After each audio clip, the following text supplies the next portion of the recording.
नमस्कार प्रणाम, हम किरण शर्मा मंजू शर्मा अपने यूट्यूब चैनल पर सबको स्वागत करी छी। नमस्ते प्रणाम सब दीदी भाई के प्रणाम, सभी पूरी फैमिली के प्रणाम, जते दाई माई चाची दीदी सब सबके प्रणाम करी छी। और हम दोनों देवरानी जेठानी जा रहे बहुत प्यारा से देवी मैया की विदाई गीत गाबा। अहाँ सब जरूर सुनब, कमेंट करके जरूर बताएब और अहाँ सब प्यार आशीर्वाद देवे के नहीं भूलब, शेयर कमेंट से नहीं भूलब। और बहुत सुंदर प्यारा गीत है, बहुत प्यारा सा गीत है, अहाँ सब जरूर सुनब, जरूर कमेंट करब।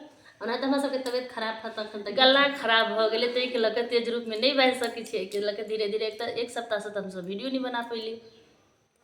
नवा दिन या है मैया